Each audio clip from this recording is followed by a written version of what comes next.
Livre d'Abdias. Prophétie d'Abdias. Ainsi parle le Seigneur, l'Éternel, sur Édom. Nous avons appris une nouvelle de la part de l'Éternel, et un messager a été envoyé parmi les nations. Levez-vous, marchons contre Édom pour lui faire la guerre. Voici, je te rendrai petit parmi les nations, tu seras l'objet du plus grand mépris.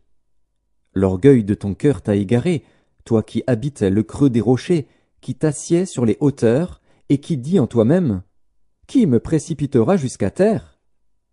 Quand tu placerais ton nid aussi haut que celui de l'aigle, quand tu le placerais parmi les étoiles, je t'en précipiterai, dit l'Éternel.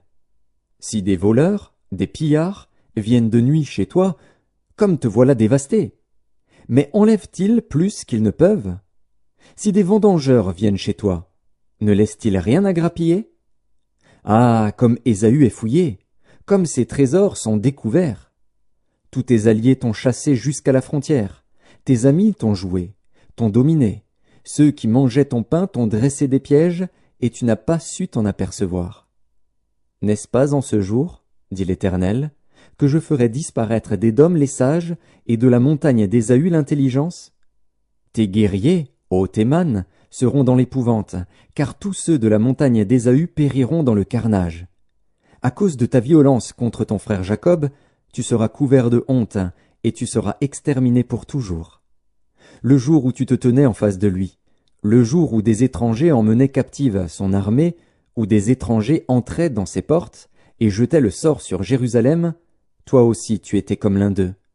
Ne repaie pas ta vue du jour de ton frère, du jour de son malheur. Ne te réjouis pas sur les enfants de Juda au jour de leur ruine, et n'ouvre pas une grande bouche au jour de la détresse.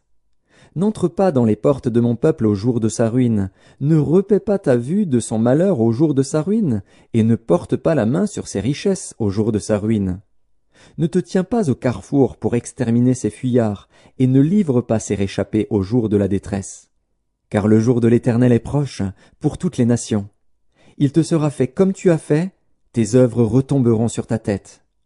Car, comme vous avez bu sur ma montagne sainte, ainsi toutes les nations boiront sans cesse. Elles boiront, elles avaleront, et elles seront comme si elles n'avaient jamais été. Mais le salut sera sur la montagne de Sion, elle sera sainte, et la maison de Jacob reprendra ses possessions. La maison de Jacob sera un feu, et la maison de Joseph une flamme. Mais la maison d'Ésaü sera du chaume, qu'elles allumeront et consumeront. Et il ne restera rien de la maison d'Ésaü, car l'Éternel a parlé. Ceux du Midi posséderont la montagne d'Ésaü, et ceux de la plaine le pays des Philistins. Ils posséderont le territoire d'Éphraïm et celui de Samarie. Et Benjamin possédera Galaad. Les captifs de cette armée des enfants d'Israël posséderont le pays occupé par les Cananéens jusqu'à Sarepta, et les captifs de Jérusalem qui sont à Sépharad posséderont les villes du Midi. Des libérateurs